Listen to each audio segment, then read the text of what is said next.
Senior journalist Kommineni Srinivasarao అక్రమ అరెస్టును తీవ్రంగా ఖండించారు వైఎస్ఆర్సీపీ ఎమ్మెల్సీ రామసుబ్బారెడ్డి. 70 సంవత్సరాల వయసున్న కొమ్మినేనిపై నాన్ బెయిలబుల్ సెక్షన్స్ కింద అక్రమ కేసులు నమోదు చేయడంపై మండిపడ్డారు.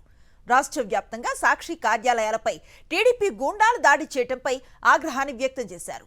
హామీలు అమలు చేయకుండా కూటమి సర్కార్ డైవర్షన్ పాలిటిక్స్ చేస్తోందన్నారు రామసుబ్బారెడ్డి.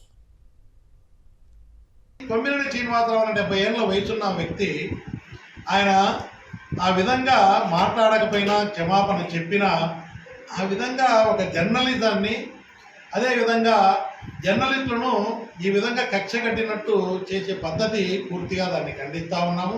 ఇది మంచి పద్ధతి కాదు. ఈరోజు మనం చూసే లైవ్ డిబేట్లలో ఎక్కడ మిగతా ఛానల్లో చాలా చోట్ల ఏబిఎన్ ఈటీవీ కానీ మిగతా ఛానల్లో చాలా సందర్భాల్లో ఇష్టం వచ్చినట్టు మాట్లాడిన వాళ్ళు చాలామంది ఉన్నారు. దాన్ని ఇంకా సమర్థిస్తూ చాలా మాట్లాడినారు. అవన్నీ మాట్లాడడం కూడా బాగుండదు. నేను కూడా చెప్పడం కూడా అలాంటి పదాలు కానీ వ్యాఖ్యానించడం.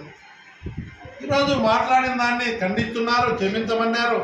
అన్నీ చెప్పినా కూడా ఈ విధంగా పని కట్టుకొని దాడులు చేస్తూ ఒక పద్ధతి ప్రకారం ఈరోజు సాక్షి మీడియా పైన ఆఫీసుల పైన దాడులు చేసి ఒక సీనియర్ జర్నలిస్టు పైన కొమ్మినేని శ్రీనివాసరావు పైన పెట్టినటువంటి సెక్షన్ నాన్ బెయిలబుల్ సెక్షన్స్ అన్నీ కూడా అరే ఏం మాట్లాడకుండా ఆయనకి ఏ విధంగా వర్తిస్తాయి ఆ సెక్షన్లు?